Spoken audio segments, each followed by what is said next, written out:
Bismillahirrahmanirrahim. Assalamualaikum warahmatullahi wabarakatuh dan salam sejahtera. Bertemu kita di arena Forum Remaja pada hari ini.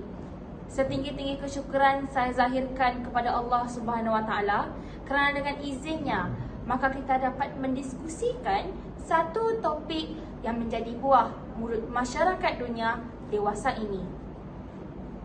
Penyakit berjangkit, kesudahannya di mana? Tajuk ini akan kami kupas secara terperinci. Hadirin dan hadirat yang dirahmati Allah sekalian, semua sedia maklum, pada tahun 2019, dunia telah digemparkan dengan satu wabak penyakit berjangkit, iaitu wabak COVID-19 yang telah meragui 6.29 juta nyawa masyarakat di pelosok dunia. Menurut Kementerian Kesihatan Malaysia iaitu KKM, penyakit berjangkit ini dapat didefinisikan sebagai penyakit yang disebabkan oleh patogen secara langsung atau melalui vektor atau medium. Yang membimbangkan, penyakit ini boleh tersebar dari satu individu ke individu yang lain. KKM juga telah menyenaraikan beberapa penyakit berjangkit, antaranya termasuklah penyakit tuberkulosis iaitu TB, influenza A, influenza B, demam denggi, demam Zika dan demam malaria. Bersama-sama saya yang akan mendiskusikan topik kita pada hari ini iaitu ahli panel pertama, Saudari Nafisa binti Mazrin Akhtar. Apa kabar saudari? Kabar baik, terima kasih Tuan Pengerusi. Sama-sama. Ahli panel kedua, Saudari Nur Amalina Izzati binti Muhammad Farizal. Selamat datang saudari. Terima kasih Saudari Pengerusi. Dan Saudari Nur Aida Akila binti Khairul Fuad sebagai ahli panel ketiga. Apa kabar saudari? Alhamdulillah sihat Tuan Pengerusi. Bagaimana saudari? Sudah bersedia? Sudah. Baiklah, sebelum kita pergi dengan lebih mendalam lagi, saya ingin mengajukan soalan kepada ahli panel pertama, Saudari Nafisa. Saudari, setiap masalah yang berlaku pasti ada puncanya dan saya yakin penyakit berjangkit ini turut ada sebabnya. Sebenarnya saudari, apakah punca penyakit berjangkit ini? Boleh saudari terangkan? Terima kasih Tuan Pengerusi. Punca yang menjadi prioriti utama dalam penularan penyakit ini ialah sikap masyarakat yang tidak cakna dalam penjagaan kebersihan diri dan persekitaran. Sabda Rasulullah SAW, "An-nazafatul minal iman", yang bermaksud kebersihan itu sebahagian daripada iman. Daripada hadis ini terbukti bahawa kebersihan amat penting dalam kehidupan kita, terutamanya dalam mengekang penularan penyakit ini. Sesetengah wabak penyakit boleh berjangkit melalui sentuhan, memegang atau menggunakan peralatan yang pernah digunakan oleh individu yang dijangkiti penyakit tersebut. Tamsilnya penyakit COVID-19, penyakit kaki, tangan dan mulut HFMD dan influenza A H1N1 yang boleh tersebar hanya melalui sentuhan secara fizikal. Sekiranya aspek kebersihan kurang dititik beratkan, bakteria dan virus yang ada dalam penyakit tersebut akan mudah tersebar dan akan meningkatkan bilangan penghidap penyakit tersebut. Begitu juga dengan keadaan persekitaran yang diabaikan sehingga memberi peluang kepada agen-agen penyakit seperti tikus, lalat dan nyamuk membiak. Situasi ini menyebabkan agen-agen penyakit tersebut menyebarkan bakteria atau virus yang boleh menyebabkan penyakit taun, leptospirosis dan demam denggi. Terbukti di sini Tuan Pengerusi, sikap endah tak endah terhadap kebersihan menjadi punca utama penyakit berjangkit ini. Sekadar itu dahulu daripada saya. Terima kasih Saudari Nafisa atas penerangan yang jelas itu tadi. Nampaknya di sini, trauma yang dihadapi oleh pesakit ini akan berlarutan sekiranya penyakit ini belum benar-benar berakhir. Seterusnya, kita beralih kepada ahli panel kedua, Saudari Nur Amalina Izzati. Saya. Saudari, setiap penyakit berjangkit pasti akan mendatangkan impaknya. Sebenarnya saudari, apakah kesan penyakit berjangkit ini? Boleh saudari terangkan? Terima kasih kepada saudari pengerusi, rakan-rakan ahli panel dan hadirin sekalian. Saya akan menerangkan kesan penyakit ini dari sudut sosial. Seperti yang Tuan Pengerusi sebutkan dalam mukadimah tadi, COVID-19 telah merenggut nyawa 6.29 juta nyawa masyarakat dunia. Perkara ini membuktikan bahawa penyakit berjangkit ini memberikan kesan kepada kehilangan nyawa. Di Malaysia sendiri, nyawa yang hilang disebabkan penyakit ini berjumlah 35,678 orang. Begitu juga dengan penyakit demam denggi yang menyebabkan 162 kematian pada tahun 2019 serta penyakit TB yang merekodkan 20,000 hingga 25,000 dan purata kematian 6 kes sehari. Daripada data ini, jelas dapat dilihat bahawa penyakit berjangkit ini boleh menyebabkan kehilangan nyawa orang tersayang. Kesannya, ramailah anak-anak kehilangan ibu atau bapa, isteri kehilangan suami, adik kehilangan kakak dan sebaliknya. Mereka yang menghadapi situasi ini boleh mengalami kemurungan dan kesedihan yang berpanjangan. Kesemua ini bukan sahaja telah mengurangkan kesejahteraan hidup, tetapi juga menjadi semacam kos sosial yang harus ditanggung seumur hidup oleh pesakit dan keluarganya. Sekadar itu dahulu daripada saya, kembali kepada Tuan Pengerusi. Terima kasih saudari Nur Amalina Izzati atas penerangan yang jelas sebentar tadi. Sama-sama. Besar juga ya impak penyakit berjangkit ini dari aspek sosial. Ya. Seterusnya, kita beralih kepada ahli panel ketiga, saudari Nur Aida Akila. Saudari, adakah penyakit berjangkit ini turut mendatangkan kesan kepada ekonomi kita? Boleh saudari terangkan? Terima kasih saudari pengerusi majlis. Sudah pasti saudari dan hadirin sekalian, dari aspek ekonomi pula, penyakit berjangkit ini memberikan impak kepada keuangan seseorang. Mana tidaknya, kos rawatan yang perlu ditanggung pesakit kini bukannya rendah. Cuba bayangkan jika pesakit terpaksa ditahan kerana menghidapi penyakit leptospirosis yang teruk dan memakan masa berhari-hari dan juga boleh berlarutan dari beberapa minggu hingga beberapa bulan. Bukankah kos rawatan dan ubat-ubatan akan melambung tinggi? Benar. Begitu juga bagi pesakit demam denggi yang memerlukan rawatan di hospital, pemulihan yang perlahan dan memakan masa sekitar 2 minggu juga telah meningkatkan kos rawatan bagi pesakit tersebut. Sudah terang lagi bersuluh Tuan Pengerusi, penyakit berjangkit ini menyebabkan duit poket dan tabungan kita semakin menipis.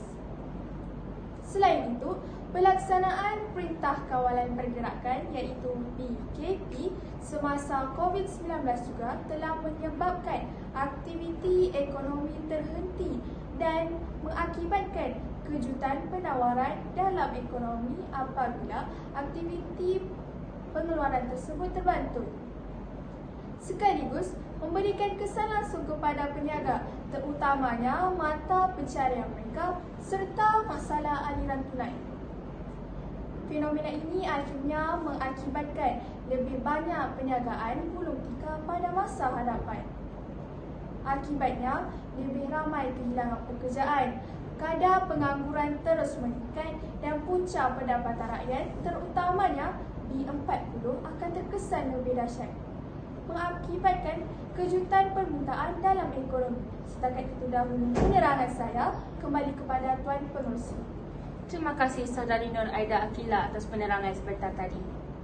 Hadirin dan hadirat yang dihormati sekalian, setelah mendengar hujah dari ketiga-tiga ahli panel tadi, maka jelaslah di sini bahawa penyakit berjangkit ini siogianya diatasi demi menangani impak yang telah kita bincangkan tadi. Soalannya, apakah yang boleh kita lakukan untuk menangani penyakit berjangkit ini? Untuk menerangkan prakarsa ini, saya mohon saudari ahli panel kedua terangkan. Bolehkah saudari? Sudah tentu boleh Tuan Pengerusi. Hadirin sekalian, untuk pengetahuan semua, dari tahun 1980 sehingga 1990, malah hingga kini, banyak usaha yang telah dijalankan oleh pihak kerajaan untuk mencegah dan mengawal penyakit berjangkit. Antaranya ialah program imunisasi dan vaksinasi. Sebelum saya menguraikan dengan lebih lanjut, saya ingin bertanya kepada Tuan Pengerusi dan ahli panel. Sudahkah semuanya mengambil suntikan vaksin COVID-19? Alhamdulillah. Alhamdulillah. Sebenarnya ya, suntikan vaksin ini perlu bagi mengurangkan keseriusan penyakit. Vaksin ini mengandungi antigen yang diperoleh daripada sebahagian atau keseluruhan struktur virus ataupun bakteria yang telah dimatikan dan dilemahkan. Antigen dalam vaksin ini berfungsi untuk merangsang sistem daya tahan badan melawan jangkitan atau imuniti daripada jangkitan penyakit. Kesannya, hasil daripada suntikan vaksin, sistem antibodi akan bertindak ke atas virus penyakit sekiranya kita terdedah kepada virus tersebut. Contoh yang jelas dapat dilihat ialah penggunaan vaksin untuk mengatasi masalah COVID-19 yang kini telah mula menunjukkan kesannya. Dan kita kini berada di fasa endemik. Sekadar itu sahaja daripada saya, kembali kepada Tuan Pengerusi. Terima kasih Saudari Nur Amalina Izzati atas lontaran idea sebentar tadi. Sama-sama. Hadirin sekalian, memang benar dan tepat sekali isi yang telah disampaikan oleh saudari kita tadi. Lihatlah sekarang, disebabkan oleh suntikan vaksin, semua ahli-ahli panel kita dapat hadir ke sekolah secara bersemuka. Alhamdulillah. Alhamdulillah. Maafkan saya Tuan Pengerusi, izinkan saya memberikan langkah yang lain. Tidak mengapa. Maafkan saya Tuan Pengerusi, izinkan saya memberikan pendapat pula tentang langkah efektif lain yang boleh dilakukan. Boleh saja Saudari Nur Aida Akila, kecil tapak tangan, nyiru saya tadakan. Silakan saudari. Dari langkah yang disebutkan oleh rakan saya tadi, aspek kebersihan sebenarnya sangat memainkan peranan. Amalan perlindungan diri sudah pastinya dapat mengelakkan diri daripada jangkitan menular kepada orang lain. Penjarakan fizikal dapat mengelakkan diri daripada jangkitan penyakit yang disebabkan melalui titisan cecair saluran pernafasan daripada individu yang berpenyakit. Amalkanlah penjarakan semasa berada di tempat awam. Antaranya, mengamalkan penjarakan 1 meter semasa membeli keperluan di pasar raya, menggunakan kemudahan awam dan menjaga jarak semasa berada di dalam lift. Selain itu, kita juga disarankan mengamalkan 3W iaitu wash, wear dan non, dan mengelakkan 3S iaitu tempat sempit, tempat sesak dan serta sembang dekat-dekat. Saya pasti semua hadirin telah maklum dengan perkara ini. Dengan mengamalkan 3W dan mengelakkan 3S, jelaslah bahawa penyakit seperti COVID-19, TB, HFMD dapat dikurangkan dan seterusnya dapat dihentikan. Terbukti di sini Tuan Pengerusi, penyakit berjangkit ini dapat diatasi dengan langkah di atas. Setakat itu dahulu penerangan saya, berbalik kepada Tuan Pengerusi. Terima kasih Saudari Nur Aida Akila atas lontaran idea sebentar tadi. Sama-sama. Setelah mendengar perakasan dari kedua-dua ahli panel tadi, saya terfikir satu perkara. Apakah yang boleh kita lakukan untuk menyedarkan orang ramai agar langkah-langkah yang telah kita bincangkan tadi dapat dilakukan secara tekan dan penyakit berjangkit ini akan benar-benar berakhir? Untuk menerangkan prakasa ini, saya mohon Saudari Nafisa terangkan. Boleh kan saudari? Sudah tentu boleh Tuan Pengerusi. Sebenarnya, perkara yang paling penting ialah kita perlu menanamkan kesedaran dalam diri setiap lapisan masyarakat tentang bahayanya penyakit berjangkit ini. setelah semua pihak memahaminya dan dicanangkan langkah-langkah berkesan menanganinya, saya yakin masyarakat akan sederap dengan pihak kerajaan untuk menanganinya kerana bersatu kita teguh, bercerai kita roboh dan muafakat membawa berkat. Tidak begitu Tuan Pengerusi dan Ahli Panel? Benar. Pihak kerajaan juga perlulah menjalankan kempen menangani penyakit berjangkit ini secara berterusan dan bukanlah sekadar hangat-hangat tahi ayam. Saya yakin dengan usaha gigih daripada pihak kerajaan dalam menyebarluaskan maklumat tentang penyakit ini, kesedaran masyarakat dapat ditingkatkan dan masyarakat kita tidaklah menjadi katak di bawah tempurung. Jika kita lihat sebelum ini, semasa penyakit COVID-19 sedang mengganas di negara kita, pihak kerajaan, khususnya KKM, tidak cukup tangan dalam menyebarkan maklumat tentang penyakit ini dan langkah mengatasinya kepada orang awam. Kesannya, kini kita boleh pergi ke tempat terbuka tanpa memakai pelitup separuh muka. Begitu juga sekarang ini, penyakit kaki tangan dan mulut HFMD dan penyakit demam denggi yang merebak di negara kita dan semakin meningkat. Saya yakin dengan adanya usaha keras daripada pihak kerajaan, kesedaran masyarakat dapat ditingkatkan dan seterusnya penyakit ini akan berjaya dikawal sepenuhnya. Sekadar itu dahulu daripada saya, berbalik kepada Tuan Pengerusi. Terima kasih Saudari Nafisa atas lontaran idea sebentar tadi. Penuh bersemangat juga ya ahli panel kita ni. Kesimpulannya di sini, penyakit berjangkit ini akan benar-benar berakhir jika semua pihak mengamalkan konsep kelurah sama dituruni, ke bukit sama didaki dan bekerjasama bagai aur dengan tebing bagi menangani isu ini. Alhamdulillah, kita telah sampai ke penghujung arena forum remaja pada hari ini. Saya ingin mengucapkan ribuan terima kasih kepada ketiga-tiga ahli panel kita kerana sudi meluahkan pendapat dan buah fikiran masing-masing. Moga apa-apa yang kita kongsikan pada hari ini dapat membuka mata semua pihak untuk menangani penyakit berjangkit ini. Peribahasa Melayu ada mengatakan, mencegah lebih baik daripada merawat dan sediakan payung sebelum hujan.